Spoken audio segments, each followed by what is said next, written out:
August 12, 1901, the Joseph Sunday Gazette-Herald, St. Joseph, Missouri. Expert badgers arrested by Boston police. Chicago officers think the couple is wanted in that city for various alleged offenses. Woman makes confession. Admits that the story first told by her is not by any means the truth. Jewelry and pawn tickets. Boston, Massachusetts, August 11. The police have under arrest for the Chicago officers 2 alleged expert badger workers and the evidence accumulated since yesterday, together with the confession the woman is said to have made, makes it appear that the prisoners are more than ordinarily adroit in crime. The woman is Nellie Pentony, with aliases Nellie Watson, Mae Dunn, and Blonde Nellie, and her partner is John Pentony, alias John Warner, alias John Barr. Upon being searched at police headquarters, the woman's tiny pocketbook concealed in her dress yielded 7 diamond rings and a diamond-studded locket and pawn tickets for diamonds pawned in New York City, Buffalo, Chicago, and Cleveland. On searching the room which the couple had occupied, jewelry and other articles were found. The arrest of the couple came almost by accident, the woman being taken a few nights ago for night walking. She was fined in court and sent to Deer Island in default of bail. Her husband secured cash bail and yesterday got her release, coming to the city from the island with her. After the woman's arrest, Chief Inspector Watts was notified from Chicago that 2 badger workers and diamond snatchers had come east and were thought to be in Boston. The description furnished seemed to fit the woman, but the officers were not certain about the man. When Pentony and the woman stepped off the Deer Island boat yesterday, they were escorted to police headquarters and were given an opportunity to tell their history.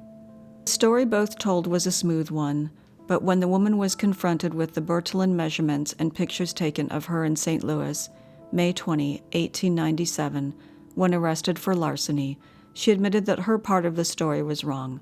The couple were accordingly locked up for a hearing. The police say that 4 pawn tickets obtained in Boston were for jewelry pledged at $150. 15 tickets for jewelry pledged in other places were for diamonds, rings, and lockets. In the room of the couple, 2 satchels were found. In the man's satchels were pawn tickets for jewelry stolen from houses in this vicinity and a gold watch plucked from a man's pocket in Lynn. Pentony admitted having been arrested at different times in New York and Chicago, and at the former place an indictment is held against him. Well known in St. Louis, Missouri, August 11. Nellie Watson, alias Mae Dunn, the woman arrested in Boston for badgering, is well known to the St. Louis police. She is booked at headquarters as a common thief. The police say she has a record for depravity equaled by few of her class. While in this city, she was an habitué of panel-working joints and disorderly houses, and had frequently been put under arrest for crimes committed in these resorts. Full particulars of the crimes charged against her could not be learned, as the Bertillon room at detective headquarters was closed for the night. Nothing is known here regarding her accomplice.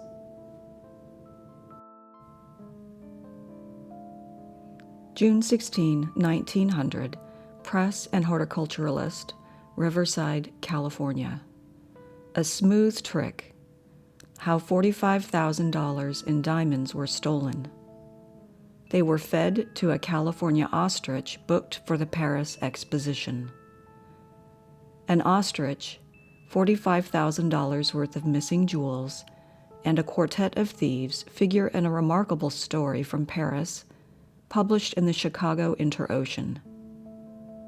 Among the chief attractions of the California exhibit at the French exposition was to have been an educated ostrich, raised and trained on a California ranch. This was the way it was set forth in the official catalog. The ostrich was shipped 7 weeks ago, and Commissioner Peck has been watching every incoming steamer with an ostrich cage and a choice diet of sand rock. The ostrich has not arrived, and the following story throws a brilliant calcium light on its disappearance.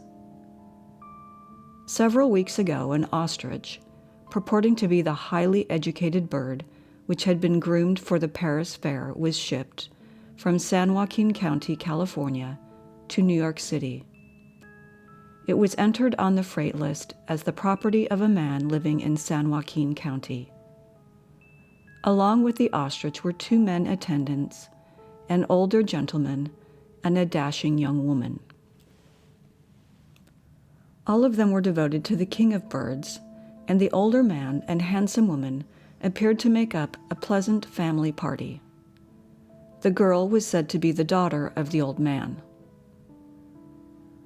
At New York, they took passage with the ostrich on one of the French line of steamers bound for Cherbourg, France.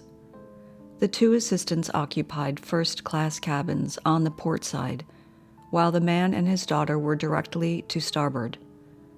The ostrich was kept in the hold and visited and fed daily by the 2 attendants.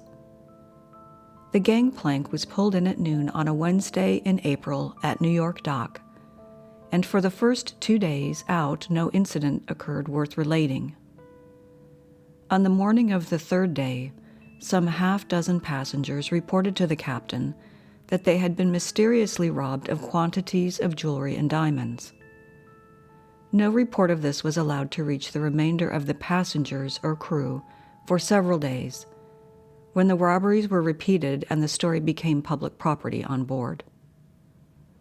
The voyage lasted 8.5 days, 9 nights, and in that time over 30 staterooms were entered, trunks opened, jewel caskets emptied, and strong boxes looted. In every case, the losers were among the wealthiest people on the passenger list. One woman lost over $3,000 worth of diamonds and pearls, while a young married couple from New York were losers to the extent of over $4,000 in gems. A clothing dealer in Kansas City who resides at Cordova Hotel gave up a jeweled watch and diamond ornaments valued at approximately $2,000. Mrs. James H. Davis of Texas mourns the loss of something like $8,000 worth of property. Mrs. George F. Washburn of Boston parted with a diamond crescent and pearl necklace valued at $3,300. Miss May E. George of New York lost a tiara valued at $1,200. The losses foot up in the neighborhood of $45,000. Every effort was made to discover the perpetrator of these wholesale robberies. The closest watch was kept. Detectives on board were called into service, but without avail. Search of several staterooms and no less than 25 passengers failed to bring any of the stolen property to light. As soon as the steamer was landed, the police of Cherbourg were enlisted and the Paris detective force notified. For days, the detectives worked without obtaining a clue. Then attention was called to the fact that Commissioner Peck was waiting in vain for an educated California ostrich.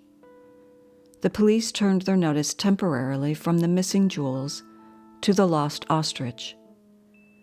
The disemboweled body of the bird was found finally in a lonely suburb of Cherbourg. In nearby were a few broken bits of what had been expensive jewelry, but enough to set the astute minds of the detectives to work. They have now found out something which convinces them, so they say, that the 4 passengers in charge of the ostrich were 4 of the most expert diamond thieves in the United States. These thieves discovered that preparations had been made to ship an ostrich to the exposition, and either secured possession of the real bird, which was to have been sent, or anticipated the plans of the California Commission, and started with an ostrich of their own choosing. At any rate, when the attendants went down to the hold every day, they dined him on choice gems, which the old man and the pretty girl, who passed for his daughter, had stolen from the cabin passengers the night before. At the end of the voyage, they took the ostrich out to the edge of Cherbourg, killed it, and recovered most of the jewelry. They had ample time to escape before their scheme was suspected. San Francisco Call.